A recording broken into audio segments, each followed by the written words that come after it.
જય ગુરુદેવ. જય ગુરુદેવ. હવે બાપુ એક પ્રશ્નનો જવાબ આપવાનો છે. હા બોલો બોલો. દેવુરભાઈ ભરવાડ બોલો. ગુરુ દત્તાત્રેયના 24 ગુરુના નામ છે. આ ગુરુ પાસેથી કયો ગુણ લીધો છે? ગુરુ દત્તાત્રેયના 24 ગુરુના નામ. ગુરુનું નામ શું હા. અને કયા ગુરુ પાસેથી કયો ગુણ લીધેલો છે? કયા ગુરુ પાસેથી કયો ગુણ લીધો છે એમ ને? હમ સારું, ધ્યાનથી સાંભળજો. ઓકે. ભગવાન ગુરુ દત્તાત્રેયના 24 ગુરુના નામ શું અને કયા ગુરુ પાસેથી કયો ગુણ લીધો છે, બરાબર ને? તો પ્રથમ ગુરુ ભગવાન દત્તાત્રેયે માતા પૃથ્વીના ગુરુ કર્યા. સર્વપ્રથમ માતા પૃથ્વીને ગુરુ માનીને દત્તાત્રેય ભગવાને તેનામાંથી સહનશીલતાનો તથા ક્ષમાશીલતાનો ગુણ લીધો છે. પૃથ્વીના એક ભાગને પર્વત કહેવામાં આવે છે. પર્વતમાંથી નીકળતી નદીઓ અને વૃક્ષો પાસેથી કહે છે કે મને પરોપકાર કેવી રીતે કરવો તેનો બોધ મળ્યો છે. એટલે પહેલા ગુરુ તો પૃથ્વી માતાને કર્યા, પછી જળ તત્વને ગુરુ કર્યા. હવે પાણી પાસેથી સમતા, શીતલતા, નિરહંકારિતા અને ગતિશીલતાનો આ ગુણ લીધો છે. પાણી પાસે અલૌકિક ક્ષમતા છે. તે ગરીબ શ્રીમંત બધાની પાસે છે. તે બધાના જીવનમાં ઉત્સાહ આપે છે, બરાબર? અને ઊંઘમાંથી ઉઠ્યા પછી આંખ ઉપર પાણી છાંટતા જ શીતળતા, સ્ફૂર્તિ અને ઉત્સાહ આપે છે. તે બધી જગ્યાએ જાય છે. તેથી નિરહંકારી, બિલકુલ અહંકાર રહિત છે. પથ્થરની માફક પાણી સ્થિર નથી, તેમ આપણું જીવન પણ ગતિશીલ હોવું જોઈએ. એટલે આ ગુણ લેવામાં આવ્યો પાણી પાસેથી. પછી અગ્નિ પાસેથી ગુણ લેવામાં આવ્યો. ત્રીજા ગુરુ છે. ગુરુ દત્તાત્રેય કહે છે કે મારા ત્રીજા ગુરુ અગ્નિ છે. અગ્નિમાં તેજસ્વીતા, પરપીડા, નિવારકતા, પરિગ્રહ, શૂન્યતા, નિર્મળતા, પાવકતા અને લોક સંગ્રહ છે. સાધના કરવી હોય તો આ બધા ગુણો જીવનમાં લાવવા પડશે. અગ્નિ લાકડામાં ગુપ્ત રહે છે, તેમ સાધકે પણ પોતાની આધ્યાત્મિક શક્તિ ગુપ્ત રાખવી જોઈએ, બરાબર? પોતાની શક્તિ ગુપ્ત રાખવાનો બોધ સાધકે અગ્નિ પાસેથી લેવાનો છે, જે ગુરુ દત્તાત્રેયે લીધો. ચોથા ગુરુ છે વાયુ. કહે છે કે વાયુ મારા ચોથા ગુરુ છે. તેની પાસેથી હું સંગ્રહ ન કરવો, ગતિ, નિર્લિપ્તતા અને અપરિગ્રહતાની વાતો શીખ્યો છું. વાયુ એટલે અંદર રહેવાવાળો પ્રાણવાયુ અને બહાર ફરવાવાળો વાયુ. અંદર રહેવાવાળો પ્રાણવાયુ જેટલાથી શરીર ચાલે તેટલો જ વાયુ ઉપાડે છે. તેવી જ રીતે જીવનમાં જરૂરી હોય તેટલા જ વિષય ભોગ લેવા, એથી વધારે નહીં, બરાબર? આમ સંગ્રહ ના કરવો એ એક પ્રકારનો વિકાસ છે. મતલબ જરૂરી હોય તેટલા જ વિષય ભોગ લેવા જોઈએ, બરાબર? આમ સંગ્રહ ના કરવો એ પણ એક પ્રકારનો વિકાસ છે. તે હું વાયુ પાસેથી શીખ્યો છું, ભગવાન દત્તાત્રેય કહે છે. બહાર ફરવાવાળો વાયુ ફૂલની સુગંધ તથા દુર્ગંધ બંને લઈને આવે છે. સુગંધ તથા દુર્ગંધ બંનેને આશ્રય આપીને પોતે અલિપ્ત રહે છે. નિર્લિપ્તતા અને અપરિગ્રહતા, આ બે વાતો હું વાયુ પાસેથી શીખ્યો છું. એટલે આ ગુણ પણ વાયુ પાસેથી લીધો, બરાબર? પછી પાંચમા જે ગુરુ છે એ આકાશ. જીવનમાં આકાશના જેવી વ્યાપકતા વિશાળતા હોવી જોઈએ. તેથી હું આકાશ પાસેથી શીખ્યો છું કે આકાશ બધાને પેટમાં રાખે છે, તેમ મારે પણ આગળ વધવું હશે તો બધું પેટમાં રાખવું પડશે. જીવન આકાશ જેવું હોવું જોઈએ. આકાશ કાલાતીત છે. આપણે પણ 3 કાળમાંથી પસાર થવાનું છે. ભૂતકાળની ચિંતા નહીં, ભવિષ્યના મનોરથો નહીં, અને વર્તમાન કાળને ચીંટકેલા નહીં. ભૂતકાળ આપણા ઉપર પરિણામ કરે. ભૂતકાળ આપણા ઉપર પરિણામ કરે છે, ભવિષ્યકાળ આપણને પ્રેરણા આપે છે, અને વર્તમાન કાળમાં આપણે રહેવાનું છે. આ 3 કાળથી અતીત બનવાનું છે. વર્તમાન સારો હોય તો તેની આસક્તિ નહીં, ખરાબ હોય તો તેનો તિરસ્કાર નહીં. આમ આકાશ જેવા નિર્મળ, નિસંગ, વ્યાપક અને નિર્લેપ થવું જોઈએ. તે હું આકાશ પાસેથી શીખ્યો છું. ભગવાન ગુરુ દત્તાત્રેય કહે. 6ઠ્ઠા ગુરુ ચંદ્રમાને કર્યા. કહે છે કે મારા 6ઠ્ઠા ગુરુ ચંદ્ર છે. ચંદ્રમાની કળા વધે છે અને ઘટે છે, તેમ આ શરીરની અવસ્થા અસ્થિ જાય તે વિપરીણમતે અપક્ષીય અપક્ષીયતે અને નશ્યંતી. આ કર્મ છે. ચંદ્ર પાસેથી મને દેહની શુદ્ધતા અને આત્માની અમરતાનું શિક્ષણ મળ્યું છે. મારે ક્યાં અને ક્યારે મરવાનું છે તે ખબર નથી. એટલે જ્યાં સુધી આ શરીર છે ત્યાં સુધી પ્રભુનું કાર્ય કરી લેવું. સત્કર્મ કરવું હોય તો આજે જ કરી લો, આવતીકાલ ઉપર ના છોડવું. શુક્લ પક્ષમાં બધા ચંદ્ર તરફ જુએ છે, પરંતુ કૃષ્ણ પક્ષમાં એના તરફ કોઈ જોતું નથી. છતાં તે એટલો જ શાંત અને સ્વચ્છ અને સમાધાની છે. આપણા જીવનમાં પણ એક દિવસ એવો આવશે કે જ્યારે આપણી કોઈને જરૂર નહીં હોય, કોઈ આપણને પૂછશે પણ નહીં, આપણા અસ્તિત્વની કોઈ નોંધ પણ નહીં લે. બરાબર. તેમ છતાં તે વખતે તેવી જ શાંત અને સમાધાનની વૃત્તિથી જીવવાનું શિક્ષણ ચંદ્ર પાસેથી કે મેં લીધું છે. ચંદ્રમાનો ગુણ લીધો. 7મા ગુરુ સૂર્ય ભગવાન છે. સૂર્ય પાસેથી તેજ તથા પોતાની ચમકથી બીજાઓને જીવિત રાખવા એ બોધ મળે છે. સૂર્ય પાસે ઉપકારતા, પ્રકાશમયતા, નિર્લેપતા અને નિષ્કામતા જેવા ગુણો છે. આપણા જીવનમાં પણ આ ગુણો આવવા જોઈએ. આજનો માનવ રાગ, દ્વેષ, મત્સર, દીનતા વગેરેના અહંકારમાં ફસાયેલો છે. તેમની પાસે આશા, ઉલ્લાસ અને પ્રેમનો પ્રકાશ લઈ જવાનો છે. એ જ સાચી સૂર્ય ઉપાસના છે. સૂર્ય પાસે નિર્લેપતા છે. ચોમાસામાં વાદળ આવે છે, ધૂળ ઉડે છે, તેનાથી ઢંકાઈ જવા છતાં સૂર્ય નિર્લેપ રહે છે. આપણે પણ જગતમાં ફસાવાનું છે નથી. આપણે જે જગતમાં ફસાવાનું નથી. જગતમાં ફરવાનું છે પણ કે ફસાવાનું નથી.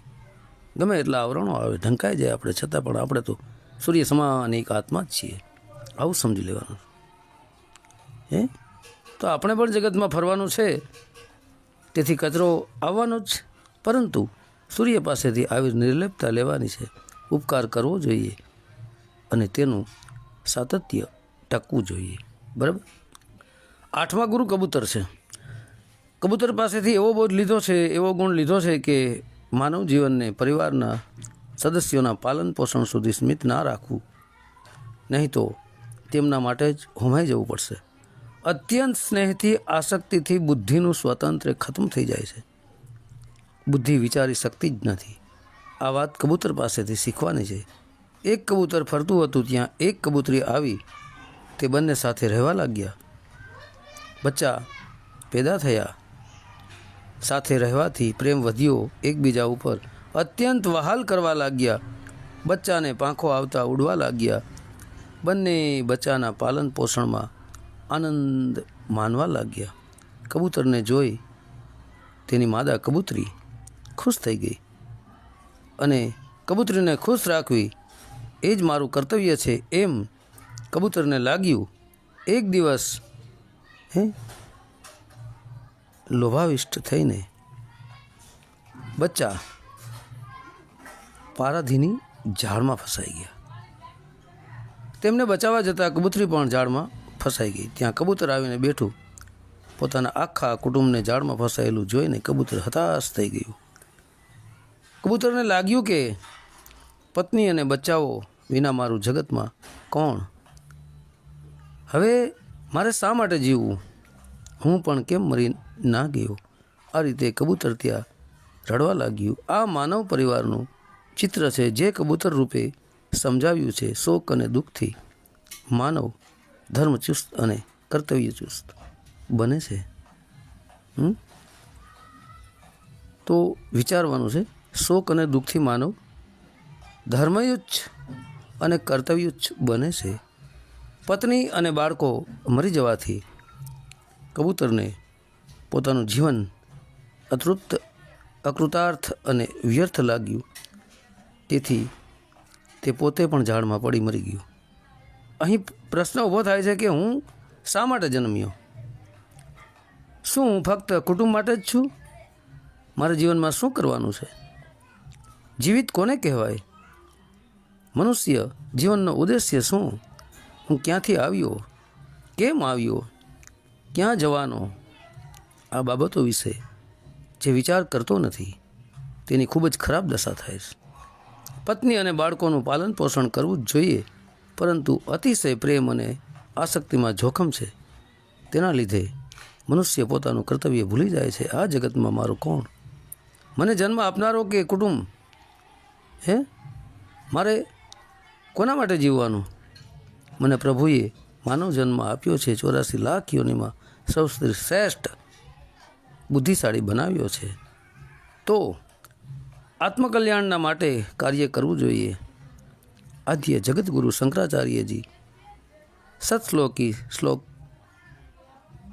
કહે છે, 5માં કહે છે કે દેહ, સ્ત્રી, પુત્ર, મિત્ર, સેવક, ઘોડા, બળદ વગેરે ખુશ રાખવામાં એટલે કે માંસ મીમાંસા પાછળ જ દરેક જણ પોતાનું આયુષ્ય ગુમાવે છે. જ્યારે વ્યવહાર કુશળ ચતુર્જન જેનાથી પોતાને સૌભાગ્યવાન માને છે તેના માટે જીવે છે. પરંતુ પ્રાણના અધિષ્ઠમાં અંતર્ગત અમૃતરૂપ આત્મતત્વની મીમાંસા કોઈ કરતું નથી. ભગવાનને ઓળખવા એ બ્રહ્મ વિદ્યા છે. આત્માનું ઉન્નતિકરણ કરીને ઉપર લઈ જવું એ આત્મજ્ઞાન છે. કબૂતર પાસેથી એ શીખવા મળ્યું કે મારે હુંને ભૂલો જ જોઈએ. આ કબૂતર પાસેથી ગુણ એને લીધો. 9મા ગુરુ અજગરને બનાવ્યા. સાધકે વિના માર્ગે સ્થિતા કર્યા વિના આપોઆપ જ અનાયાસે જે કંઈ મળી જાય તે ભલે રૂખું સૂખું હોય કે ભલે ખૂબ જ મધુર અને સ્વાદિષ્ટ હોય, થોડું હોય કે વધુ, બુદ્ધિમાન સાધકે અજગરની જેમ ખાઈને જીવન નિર્વાહ કરી લેવો અને પ્રાપ્ત થયેલ ભોજનમાં જ સંતુષ્ટ રહેવું. વધુ મેળવવા ઉતાવળ ન કરવું કે ન થવું. કારણ કે માનવ જીવન ફક્ત ભોજન માટે, કમાવા માટે જ મળ્યું નથી. હું અજગર પાસેથી આગ્રહ શૂન્ય જીવન શીખ્યો છું. આગ્રહ શૂન્ય જીવન એટલે જે મળે તેનો સ્વીકાર. અજગર કંઈ મેળવવા પોતાની શક્તિ વાપરતો નથી. તેના મોઢામાં અનાયાસે આવીને પડે તે જ ખાય છે. તો પછી કંઈ કરવાનું જ નહીં. ભોગો માટે ઉદાસીનતા અને ભક્તિના માટે શક્તિ વાપરવી. મનુષ્યને મનોબળ, ઇન્દ્રિય બળ અને દેહબળ, આ 3 શક્તિઓ મળેલી છે તેને ભગવાનના કામમાં વાપરવી જોઈએ. વાહ! અજગર પાસેથી ગુણ લીધો. 10મા ગુરુ સમુદ્ર છે. સમુદ્ર પાસેથી ભગવાન કહે છે કે મેં શીખ્યું છે કે સાધકે હંમેશા મર્યાદામાં રહી પ્રસન્ન અને ગંભીર રહેવું. બરાબર? સાગર પોતાની મર્યાદા છોડતા નથી. સાગર બહારથી પ્રસન્ન અને અંદરથી ગંભીર છે. સાગર દુસ્તર અને અનંત છે, તેમ સાધકે પણ બહારથી પ્રસન્ન અને અંદરથી ગંભીર રહેવું જોઈએ. જીવન વિકાસ માટે પ્રસન્નતા હોવી જોઈએ. વર્ષા ઋતુમાં નદીઓમાં પૂર આવવાથી જે તે વધતો નથી અને ઉનાળામાં પાણી વરાળ બનીને ઉડી જવા છતાં તે ઘટતો નથી, તેવી જ રીતે ભગવત પરાયણ સાધકે સાંસારિક પદાર્થોની પ્રાપ્તિથી પ્રફુલ્લિતતા ન થવું તથા વિપત્તિમાં ઉદાસ ન થવું. જીવનમાં ગમે તેવી પરિસ્થિતિ નિર્માણ થાય તેમ છતાં મન સ્થિતિ એક રસ રહેવી જોઈએ. આ ગુણ એમને સમુદ્ર પાસેથી લીધો. 11મો ગુરુ છે પતંગિયું. પતંગિયા પાસેથી એ બોધ પ્રાપ્ત કર્યો કે જેમ પતંગિયું રૂપમાં મોહિત થઈને આગમાં કૂદી પડે છે અને બળી મરે છે, તેવી જ રીતે પોતાની ઇન્દ્રિયોને વશમાં ન રાખવાવાળો પુરુષ જ્યારે માયાની કોઈ પણ આકર્ષક વસ્તુને જોએ છે તો તેના તરફ આકર્ષિત થઈ જાય છે અને ઘોર અંધકારમાં નરકમાં પડીને પોતાનું સત્યાનાશ કરી દે છે.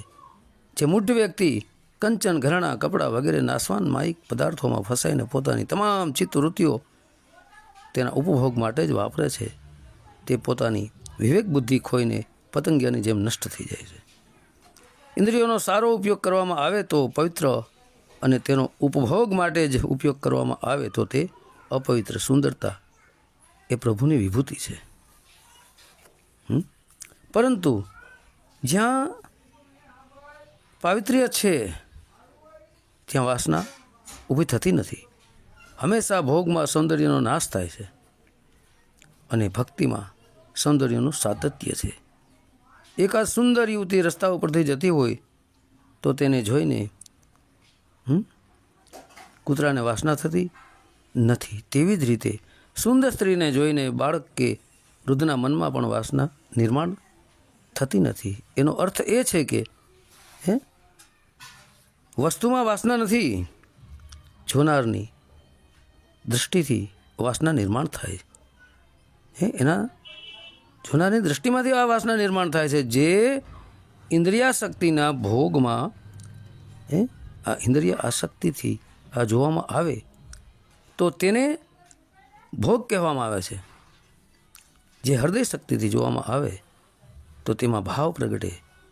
સુંદર વસ્તુ તરફ બધા જુએ છે, પરંતુ તે કઈ દ્રષ્ટિથી જુએ છે તે અગત્યનું છે.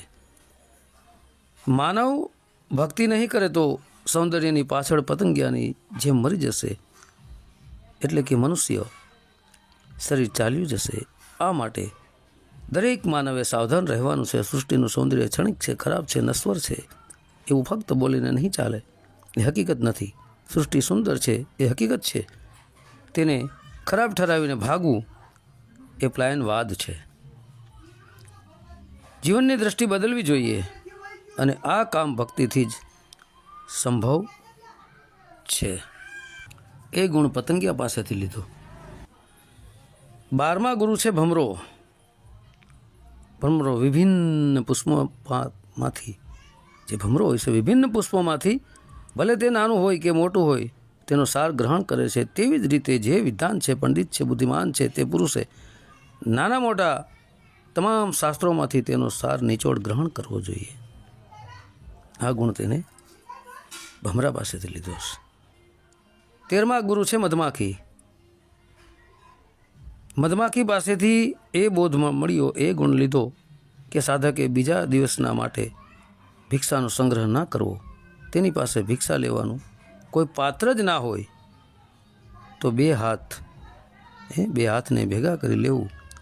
આ રાખવાનું કોઈ પાત્ર હોય તો તે મોટામાં મોટું તે પોતાનું પેટ છે. ધન મળ્યું છે તેને વાપરો અને બીજાને આપો. તેનો ફક્ત સંચય ના કરો, સંગ્રહ ના કરો, નહીં તો સંગ્રહેલું ધન બીજા ઉપાડી જશે. જે ખાય છે અને ખવડાવે છે તે જ ખરો ખાનદાન છે. શાસ્ત્રોમાં ધનની 3 ગતિઓ બતાવી છે: દાન, ભોગ અને નાશ. દાન આપવામાં આપનારને સમાધાન અને લેનારને સંતોષ મળે છે. ભોગવવામાં ભોગવનારને જ સુખ મળે છે. જે આપતો નથી અને ભોગવતો પણ નથી તેના ધનનો નાશ થાય છે. એક પ્રાચીન ભજનની પંક્તિ છે કે ધન મળ્યું પણ મોજ ન મળી માણી. ધન મળ્યું પણ મોજ ના માણી, કહું કરમની કહાણી રે. કાં તો ભાગ્ય બીજાનું ભળ્યું, કાં તો ખોટી કમાણી મારા સંતો, જૂના ધર્મ લ્યો જાણી. હે હવે આ ગુણ એને મધમાખી પાસે લીધો. 14મા ગુરુ છે હાથી. હાથી અવધૂતે જોયું કે હાથી હાથણના સ્પર્શ પાછળ ગાંડો થાય છે. તેને હાથણ સર્વસ્વ લાગે છે. તેના સ્પર્શ સુખની નબળાઈ માનવ સમજે છે. તેથી તેનો સદુપયોગ કરી અને શક્તિશાળીને પણ પકડી લે છે. મિત્રો જુઓ, બહુ સત્ય વાત છે. કારણ કે હાથી સ્પર્શ કરવા હાથણ પાછળ જેમ ગાંડો થાય છે, અને હાથણ એ સર્વસ્વ જેને લાગે છે, તેના સ્પર્શ સુખની નબળાઈ માનવ સમજે છે. તેથી તેનો સદુપયોગ કરીને શક્તિશાળીને પણ પકડી લે છે.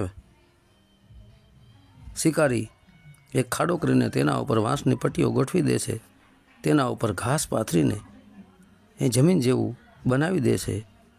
ખાડાની બીજી તરફ હાથણને ઊભી રાખવામાં આવે છે. સ્પર્શ સુખના માટે પાગલ બનીને હાથી દોડતો આવે છે અને ખાડામાં પડી જાય છે.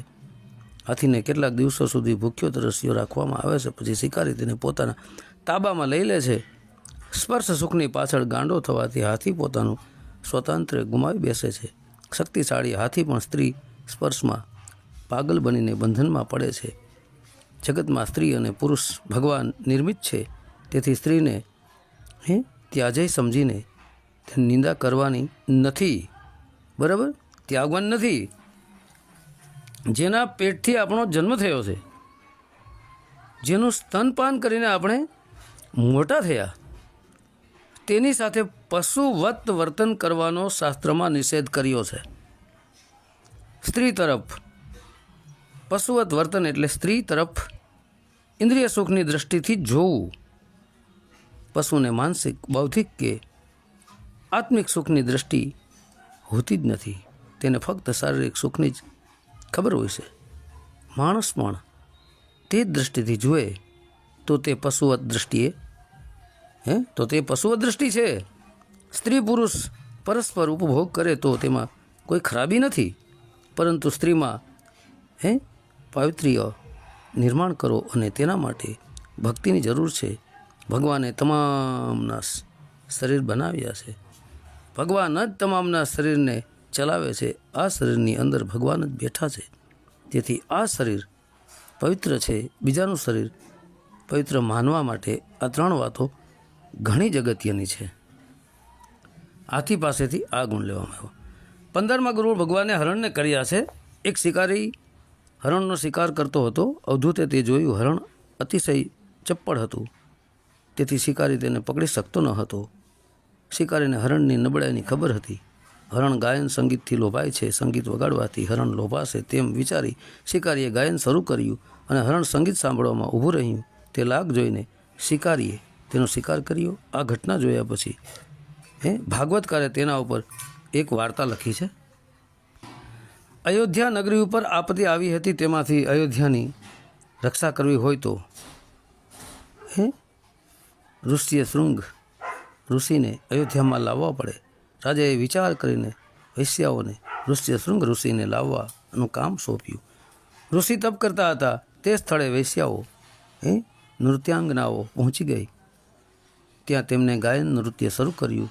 તેમના હાવ ભાવ નૃત્ય વગેરે જોઈને ઋષિ શૃંગ ઋષિ તેમને અનુકૂળ થઈ ગયા. અત્યાર સુધી તેમને સ્ત્રીને જોઈ જ ન હતી. શરૂઆતમાં તો તેમને લાગ્યું કે આ પ્રાણી કોણ છે. મહાન તપસ્વી હોવા છતાં શૃંગી ઋષિ લુપ્ત થયા. આમાં ભાગવતકાર સમજાવે છે કે જેને જીવન વિકાસ કરવો હોય તેમને ગાયન નૃત્યના નાદમાં ન પડવું. તે પચ્યુત બનાવી તકલીફ આપશે.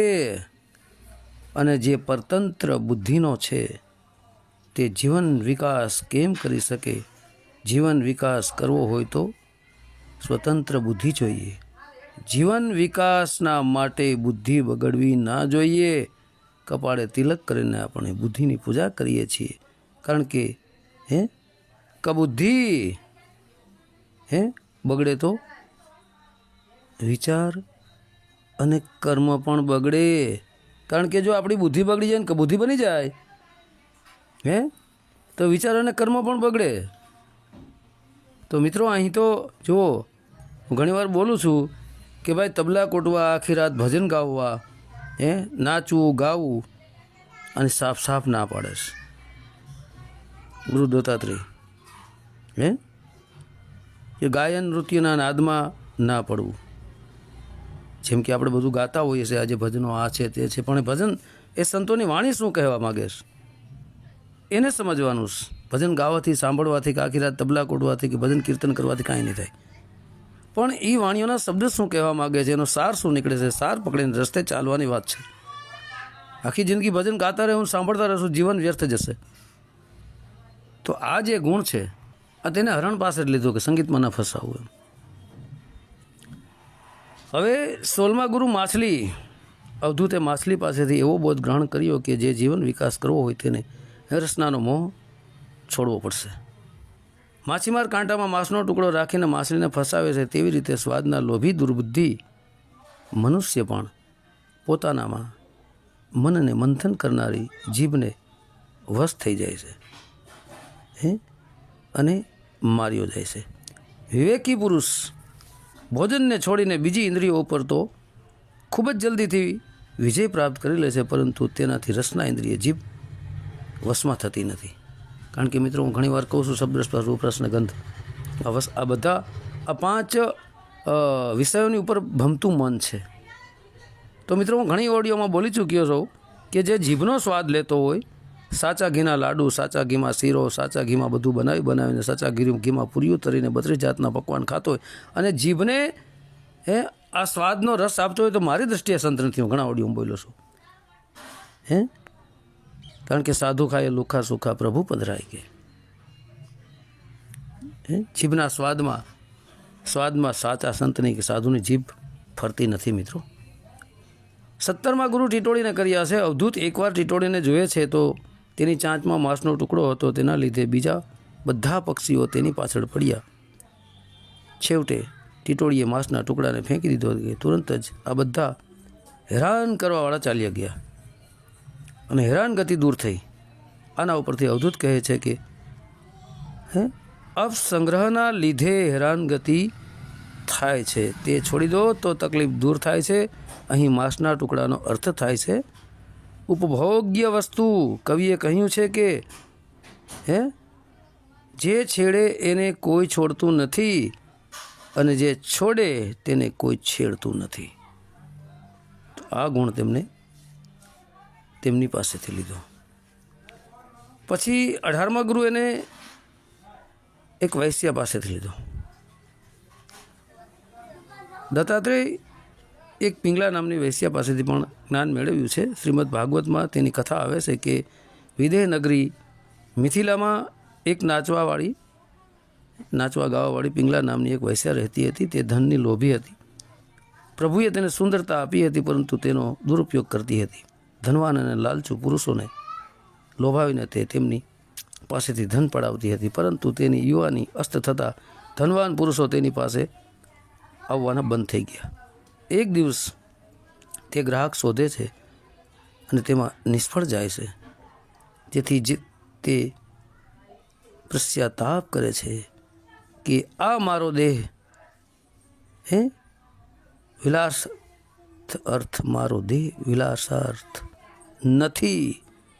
પિંગલા સ્ત્રી હોવા છતાં સ્ત્રી શરીરની નિંદા કરે છે, તેને કામ વાસના વિશે નફરત ઊભી કરે છે.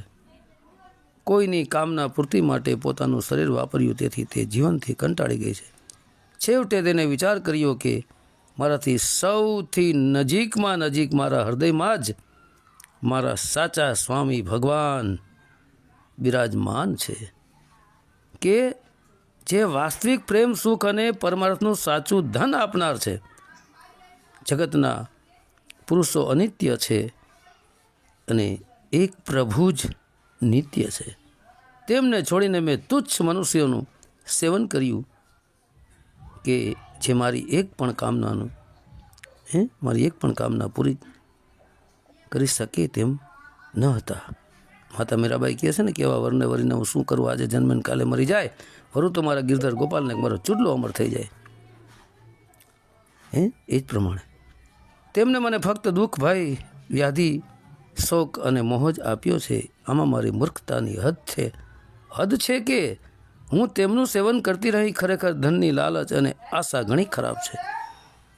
તો ધન પ્રત્યેની આશા, ઈચ્છા, અપેક્ષા બહુ રાખવી નહીં. અહીં એ ગુણની વાત કરે છે कि गुरुआ तो घर घर फिरे, कोटी लाख 50 अपने रूप की खबर नहीं, शिष्यकरण की आस ने चेलियो चलाना पैसा लूटता फरे से, साधु भूखा भाव का, धन का भूखा नहीं, धन का भूखा जो फिरे सो तो साधु नहीं. એટલા માટે હું ઘણા ઓડિયોમાં બોલું છું કે સાધુ ભાવ પ્રેમનો ભૂખ્યો હોય, ધન દોલતનો જે ભૂખ્યો છે તે સાધુ સંત છે જ નહીં, ગુરુ બનવાને યોગ્ય છે જ નહીં. બરાબર. હવે મનુષ્ય આશાની ફાંસી ઉપર લટકી રહ્યો છે. તેને તલવારથી કાપવાવાળી કોઈ વસ્તુ હોય તો તે ફક્ત વૈરાગ્ય છે. જેના જીવનમાં વૈરાગ્ય આવતો નથી તે અજ્ઞાની પુરુષ મમતા છોડવાની ઈચ્છા કરતો નથી. તેમ શરીર અને તેના બંધનથી મુક્ત થવાનું ઈચ્છતો નથી. પિંગલાએ પોતાને જ સમજાવ્યું કે હું ઇન્દ્રિયોના આધીન બની ગઈ. મેં ખૂબ જ નિંદનીય આજીવિકાનો આશ્રય લીધો. મારું શરીર વેચાઈ ગયું. લંપટ, લોભી અને નિંદનીય મનુષ્યોએ તેમને ખરીદી લીધું અને હું એટલી મૂર્ખ છું કે આ શરીરના બદલામાં ધન ઈચ્છતી રહી. મને ધિક્કાર છે. આ શરીર એક ઘટ છે. તેમાં આડા ઊભા વાંસની જેમ હાડકાં ગોઠવાયેલા છે. ચામડી, રોમ અને નખથી ઢંકાયેલું છે. તેમાં 10 દરવાજા છે કે જેમાંથી મળ મૂત્ર નીકળતા જ રહે છે. અમુક દરવાજાઓમાંથી. તેમાંથી જો કોઈ સંચિત સંપત્તિ હોય તો મળમૂત્ર છે. મારા સિવાય એવી કઈ સ્ત્રી હશે કે જે આ સ્થૂળ શરીરને પોતાનું પ્રિય સમજીને તેનું સેવન કરે છે? તો મિત્રો, આ દેહ આખો મળમૂત્રથી જ ભરેલો છે. આમાં કાંઈ નથી. આની અંદર એક આત્મા જ સાચી વસ્તુ છે. ભાવ, પ્રેમ હૃદયમાં એ જ સત્ય છે. બાકી આ દેહ તો નશ્વર છે, આખો ગંદકીથી જ ભરેલો છે. તો સ્ત્રી હશે તે આ સ્થૂળ શરીરને પોતાનું પ્રિય સમજીને તેનું સેવન કરે. આ મિથિલા નગરી વિદેહીઓ અને જીવન મુક્ત મહાપુરુષોની નગરી છે અને તેમાં એકમાત્ર હું જ મૂર્ખ અને દુષ્ટ છું. કારણ કે આત્મદાતની અવિનાશી પરમ પ્રિય પરમાત્માને છોડીને બીજા પુરુષોની અભિલાષા કરું છું. મારા હૃદયમાં બિરાજમાન પ્રભુ તમામ પ્રાણીઓના પરમ હિતેશી પ્રિયતમ સ્વામી અને આત્મા છે. હે મારા મૂર્ખ ચિત્ત, મારા મૂર્ખ ચિત્ત, તું બતાવ તો ખરું કે જગતમાં વિષય ભોગોએ અને તેને આપવાવાળા પુરુષોએ તને કેટલું સુખ આપ્યું. અરે તે પોતે જ જન્મ મરણ ધર્મી હોય છે. જન્મ મરણ જ. તો મિત્રો, વિચારવા જેવું વાત છો. જે જન્મ મરણ ધર્મી હોય તે તને શાશ્વત સુખ કેવી રીતે આપી શકવાના હતા? હવે ખરેખર મારા કોઈ શુભ કર્મના સ્વરૂપ રૂપે, ફળ સ્વરૂપે મારા પ્રભુ મારી ઉપર પ્રસન્ન થઈ ગયા છે. તેથી તો હું હવે આ દુરાશાથી મને વૈરાગ્યનો ભાવ થયો છે. દુરાશાથી મને હવે કે વૈરાગ્યનો ભાવ થયો છે અને આ વૈરાગ્ય જ મને સુખ આપશે. હવે હું ભગવાનનો આ ઉપકાર આદરપૂર્વક શીશ ઝુકાવીને સ્વીકાર કરું છું અને વિષય ભોગોની દુરાશાને છોડીને જગદીશ્વરની શરણ ગ્રહણ કરું છું. હવે મને પ્રારબ્ધ અનુસાર જે કંઈ પ્રાપ્ત થશે તેનાથી મારું જીવન નિર્વાહ કરી લઈશ અને ઘણા જ સંતોષ અને શ્રદ્ધાથી બાકીનું જીવન જગતના કોઈ પણ પુરુષની તરફ ન જોતા મારા હૃદયેશ્વર આત્મ સ્વરૂપ પ્રભુની સંગ વિહાર કરીશ. જે સમયે જીવ તમામ વિષયોમાંથી વિરક્ત બની જાય છે તે સમયે તે પોતે જ પોતાની રક્ષા કરી લે છે. એટલે ખૂબ જ સાવધાની સાથે એ જોતા રહેવું જોઈએ કે સમગ્ર જગત કાળરૂપી અજગરથી ભયગ્રસ્ત છે. અવધૂત દત્તાત્રેય કહે છે કે વાસ્તવમાં વિષયોથી મુક્તિ થઈ જવાથી જ માનવ વાસ્તવમાં મુક્ત થઈ જાય છે. તે મેં પિંગલા પાસેથી શીખ્યું. પિંગલા પાસે તે ગુણ લીધો તથા જેણે પોતાના શરીરને પોતાની અને બીજાની કામ પૂર્તિ માટે વાપર્યું છે તેને શરીરને અપમાનિત કર્યું ગણાય છે. ધનની ચિંતા અને ધનનું ચિંતન એ જ સર્વસ્વ નથી. ફક્ત વાસના પૂર્તિ માટે જ માનવ શરીર મળ્યું નથી. શુદ્ર પુરુષોની સેવા કરવાથી કંઈ મળતું નથી. આ 5 વાતો અવધૂત દત્તાત્રેયે ગ્રહણ કરી છે. 19મા ગુરુ નાના બાળકને કર્યાસ. અવધૂત દત્તાત્રેયે નાના બાળક પાસેથી પણ જ્ઞાન પ્રાપ્ત કર્યું. નાના બાળકને માન કે અપમાનનું ધ્યાન હોતું નથી અને ઘર તથા પરિવારજનોની કોઈ ચિંતા હોતી નથી. તે પોતાના આત્મામાં જ રમણ કરે છે. તે શિક્ષણ મેં નાના બાળક પાસેથી લીધેલ છે તે ગુણ ગ્રહણ કરેલ છે. આ જગતમાં 2 જ વ્યક્તિ નિશ્ચિંત અને પરમાનંદમાં રહે છે. પરમાત્માના આનંદમાં છે, પરમાનંદમાં છે, મગ્ન રહે છે નાનું બાળક. અને જે પુરુષ ગુણાતીત બની ગયો છે તે બાળકને માન અપમાનની કલ્પના નથી. જ્યારે આપણને એક જ કામના રહે છે કે લોકો અમોને સારા કહે. માણસની 80% શક્તિ આ લોક આરાધનામાં ખર્ચાઈ જાય છે.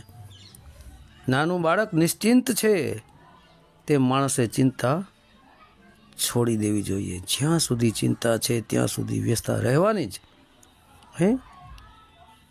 સુભાષિતકાર કહે છે કે ચિંતા ચિત્તા સમાનાસ્તિ.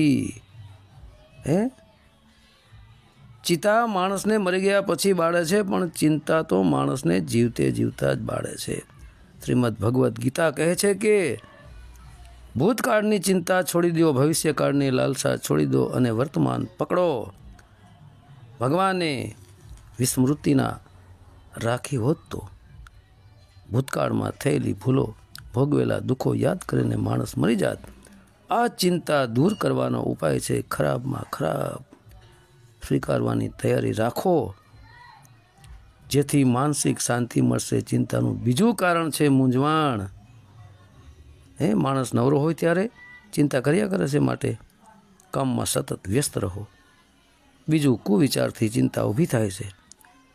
શુદ્ર દુર્બળ વિચારો સાંભળવાથી ચિંતા થશે, પરંતુ જે બીજાની ચિંતા કરવા લાગે છે તેના મન ઉપર ચિંતાની ખરાબ અસર થતી નથી. નાના બાળકને જોઈ અવધૂત દત્તાત્રેયને એ કલ્પના આવી કે વિષય સુખના બદલે આત્મિક સુખની ઈચ્છા કરવી, માન અપમાનથી દૂર રહેવું અને ચિંતા છોડી દેવી જોઈએ.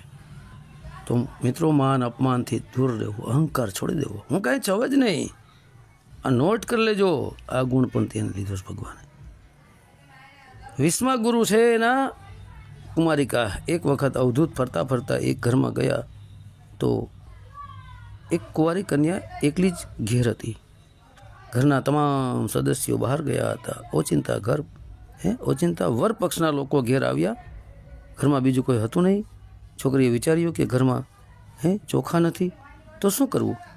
આવેલા મહેમાનો બહારના રૂમમાં બેઠા હતા. તે અંદરના રૂમમાં ડાંગર ખાંડવા બેઠી તો બંગડીઓનો અવાજ થવા લાગ્યો. કુમારિકાએ બંગડીઓનો અવાજ ના થાય તે માટે બંને હાથ એક એક બંગડી જ રાખી. તેના લીધે અવાજ બંધ થઈ ગયો. અવધૂતને લાગ્યું કે જ્યાં વધારે લોકો ભેગા થાય ત્યાં ઝઘડો થશે, અવાજ થશે. 2 લોકો ભેગા થાય તો સંવાદ થાય. આનો અર્થ માણસે એકલા રહેવું જોઈએ તો જ તે શાંતિથી વિચાર કરી શકે. ઘણા લોકો સાથે બેસીને પ્રાર્થના કરી શકે, પણ પ્રાર્થના અને પૂજામાં અંતર છે. પૂજા હંમેશા એકલા બેસીને જ થાય છે, પરંતુ તપ એકલાને જ કરવું અને અધ્યયન અભ્યાસ 2 જણાએ સાથે મળીને કરવો. આ ગુણ તેમને કુમારિકા પાસેથી જાણવા મળ્યો. જેમ જાજી બંગડીઓ હતું એમ ઘેટા બકરાનો વાડો છે, ત્યાં કાંઈ નથી. સમજી લેજો, અવાજ થાય, ઝઘડા થાય. ઘેટા બકરાના વાડામાં ન પુરાતા. એટલે કહું છું કે સાચા સંત 2 થી 3 શિષ્યો બનાવે છે, ઘેટા બકરાનો વાડો નથી ભરી દેતા. એ તો ઢોંગ પાખંડ છે, ધર્મના નામે ધંધો છે. 21મા ગુરુ ભગવાને નાગને કર્યા.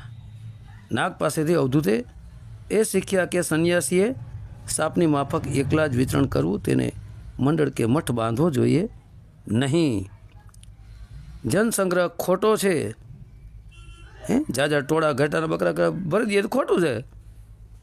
ઘર રાખવું ખોટું છે. સાપ બોલતો નથી તેમ માણસે પણ મૌનનું મહત્ત્વ સમજીને મૌન રાખવું જોઈએ. સાપ છુપાઈને ચાલે છે.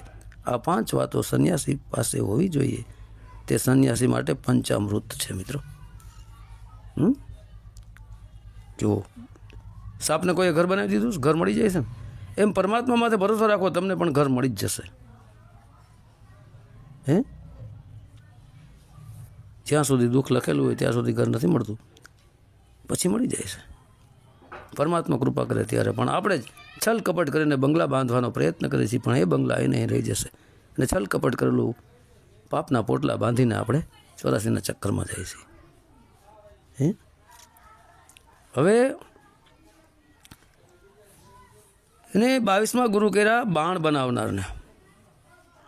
બાણ બનાવનાર પોતાના કામમાં એટલો બધો તલ્લીન હતો કે તે જ સમયે રસ્તા ઉપરથી રાજાની સવારી પસાર થઈ ગઈ.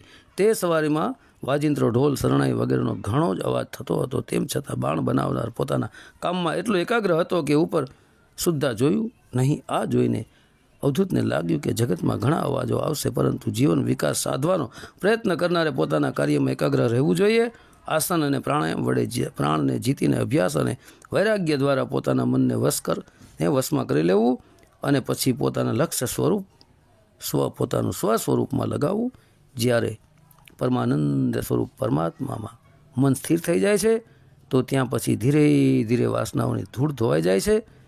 જેમ ઈંધણ વિના અગ્નિ શાંત પડી જાય છે, તેમ સત્વગુણની વૃદ્ધિ થવાથી, રજોગુણ અને તમોગુણી વૃત્તિઓનો ત્યાગ થવાથી મન શાંત બની જાય છે. આ ગુણ ત્યાંથી લીધો એમને. 23મા ગુરુ કર્યા ભમરીને. જેવી રીતે ભમરી એક કીડાને લાવીને દિવાલમાં પોતાના બનાવેલ ઘરમાં બંધ કરીને ડંખ માર્યા કરે છે. કીડાને ભય હોય છે કે ભમરી મને ખાઈ જશે. આવા ભયથી તે સતત ભમરીનું જ ચિંતન કરે છે. આમ સતત ચિંતનથી કીડો પોતાના પહેલાંના શરીરનો ત્યાગ કર્યા વિના જ ભમરી બની જાય છે. અવધૂત દત્તાત્રેયે આ કીટક પાસેથી બોધ લીધો કે જો પ્રાણી સ્નેહથી, દ્વેષથી અથવા ભયથી પણ જો જાણી જોઈને એકાગ્ર રૂપથી પોતાનું મન તેમાં લગાવી દે તો તે ચિંતન અનુસાર તે વસ્તુત વ્યક્તિનું સ્વરૂપ પ્રાપ્ત થઈ જાય છે. જીવનમાં ચિંતન ઘણું જ મહત્ત્વનું છે. જેવું ચિંતન કરીશું તેના જેવા થઈ જઈશું. આ ચિંતનમાં આપણે કોનું અને કેટલું ચિંતન કરીએ છીએ તે અગત્યનું છે. પવિત્ર વાતોનું ચિંતન કરવાથી જીવન બદલાય છે.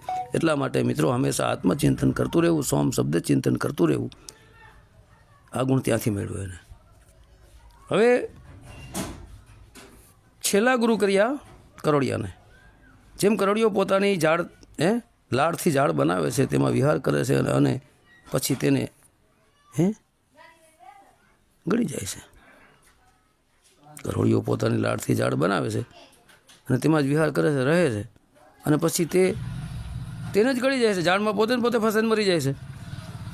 તેવી જ રીતે તમામના પ્રકાશક અને અંતર્યામી સર્વશક્તિમાન પરમેશ્વર પૂર્વકલ્પનામાં અન્ય કોઈની સહાયતા વિના પોતાનાથી માયાથી આ જગતને પોતાનાથી ઉત્પન્ન કરે છે. તેમાં જીવ રૂપમાં વિહાર કરે છે અને કલ્પનાના અંતમાં કાળ શક્તિ દ્વારા વિશ્વને પોતાનામાં જ લીન કરી લે છે.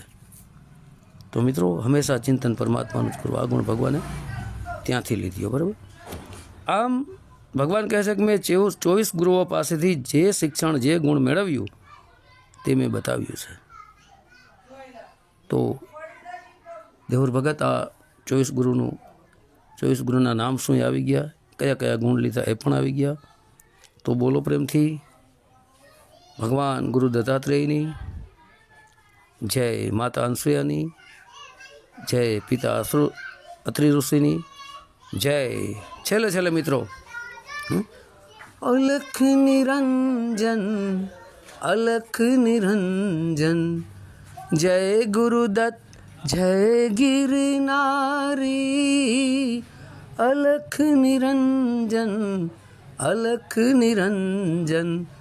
જય ગુરુદત્ત જય ગિરનારી. જય ગુરુદત્ત સત્ય સનાતન ધર્મની જય.